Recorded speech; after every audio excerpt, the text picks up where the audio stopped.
जो देश की आबो हवा को और गंगा जमनी तहजीब को ख़राब करने की कोशिश करते हैं, उनके खिलाफ जो है कार्रवाई हो।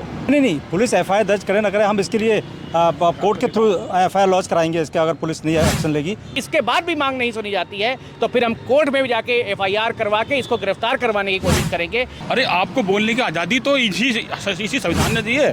वो अपने एक भाषण में कह रहा था कि मेरे ऊपर 1800 मुकदमे दर्ज हैं, लेकिन ये बात सच है कि उसके ऊपर जो है बहुत सारे संगीन धाराओं में मुकदमे हैं। एक जुडिशरी सिस्टम को टेररिज्म बोल रहे हो, दिस इज नॉनसेंस। लेकिन आज नहीं तो कल उसे जेल जाना पड़ेगा, ये बात भी सही है।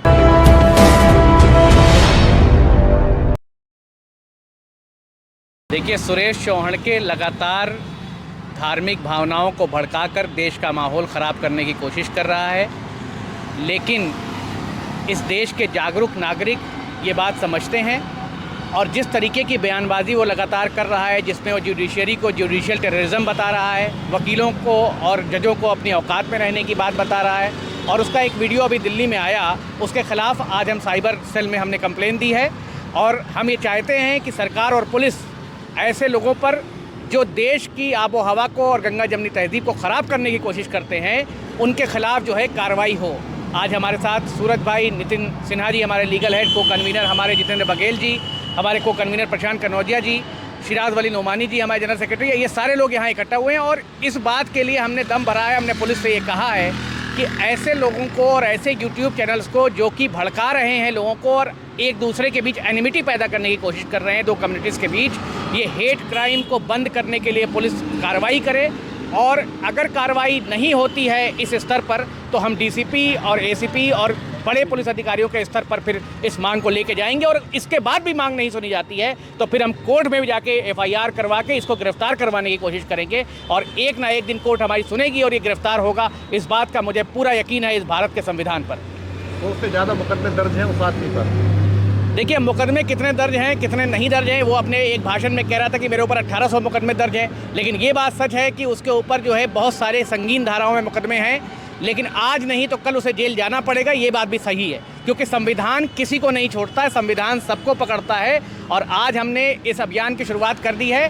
हम एक थाने में नहीं, सैकड़ों थानों में इस बारे में कंप्लेन करेंगे। और आने वाले वक्त में जो लोग भी हेट क्राइम फैला रहे हैं वो इस बात से सचेत हो जाएं कि जो भी हेट क्राइम फैलाएगा उसके खिलाफ हम सब सड़कों पे उतरकर, पुलिस से मिलकर, वकीलों की सेना लेकर उसके खिलाफ कंप्लेन करेंगे और उसे गिरफ्तार करवाने की कोशिश करेंगे। देखिए, बाबा साहब अम्बेडकर ने जो संविधान बनाया है और उन्होंने जो बोलने की आज़ादी दी है, और ये व्यक्ति इस तरह से बोल रहा है, और जब जहाँ की कोर्ट में जो हमने सुना इसको वीडियो को पूरा, उसमें उसने जो जुडिशरी सिस्टम को ही बताया है कि साम्राज्यवाद है और उसके बाद वो इंजस्टिस है, तो ऐसा नहीं बोलना चाहिए। इसके लिए हम लोग इसकी आगे भी कोशिश करेंगे कि आगे जाकर और इसको कोर्ट से इसको सज़ा मिलनी चाहिए। नहीं, पुलिस एफआईआर दर्ज करे ना करे, हम इसके लिए कोर्ट के थ्रू एफआईआर लॉन्च कराएंगे इसके, अगर पुलिस नहीं एक्शन लेगी, और इस न्यायालय के द्वारा अधिक से अधिक इसको सज़ा मिले, इसके लिए हम लोग सारे वकील इकट्ठा होकर काम करेंगे। जो इन्होंने जुडिशरी सिस्टम को जो इन्होंने टेररिज्म कहा है, ये बहुत ही गंदा वर्ड इन्होंने बोला, बहुत ही गंदा वर्ड बोला। अरे आपको बोलने की आज़ादी तो इसी संविधान ने दी है, और आपको अभी भी संविधान की शरण लेनी होगी। अगर ये केस इन पर हो जाता तब भी संविधान के अकॉर्डिंग ही न्याय को पाएंगे, लेकिन उसके बावजूद भी आप इस तरह से बोल रहे हो, एक जुडिशरी सिस्टम को टेररिज्म बोल रहे हो, दिस इज नॉनसेंस। तो ये पूरा वकील बरादरी इसको बर्दाश्त नहीं करेगी बिल्कुल। एक सबसे इम्पॉर्टेंट चीज़ है हमारा कॉन्स्टिट्यूशन, और उस कॉन्स्टिट्यूशन ने एक स्तंभ बनाया है जिसको हम कहते हैं जुडिशरी।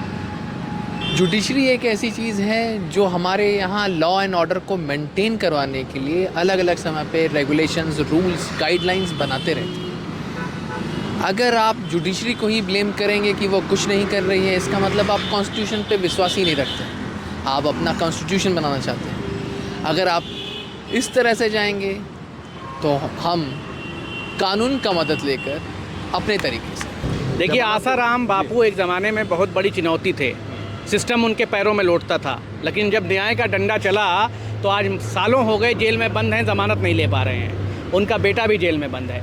तो जो गुनाह करेगा वो जेल में जाएगा, आज नहीं तो कल उसका नंबर आएगा। यही संविधान है और यही कोर्ट है और यही न्यायालय है जिस पर हमें यकीन है कि आज नहीं तो कल ऐसे लोग जो इस लगातार जो है भड़काऊ भाषण देके देश का माहौल ख़राब करने की कोशिश कर रहे हैं, उन पर संवैधानिक कार्रवाई होगी और वो जेल जाएंगे।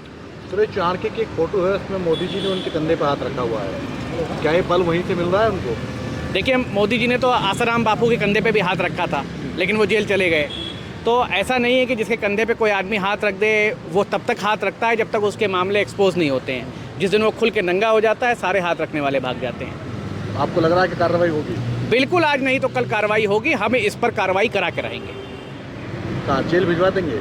जेल भी आ जाएगा, बिल्कुल जाएगा जेल। तो उससे जहाँ तक मुकदमे दर्ज हुए अभी तक तो जेल नहीं गया एक तो बार। जाएगा। आप इतना जल्दी क्यों आप जो है संविधान से और जो है न्याय व्यवस्था से जो है वो मुंह मोड़ रहे हैं, नकार रहे हैं उसको। आज नहीं तो कल उसे जेल जाना है। अगर किसी आदमी पर 3 मुकदमे दर्ज हो जाए तो उसे बैड कैरेक्टर घोषित कर देती है पुलिस। ये क्यों नहीं कर पा रही? अब आप सब जानते हैं क्यों नहीं कर पा रही और क्यों कर रही है। हाँ, कुछ तो मजबूरियाँ रही होंगी, कोई ऐसे अपने से बेवफा नहीं होता।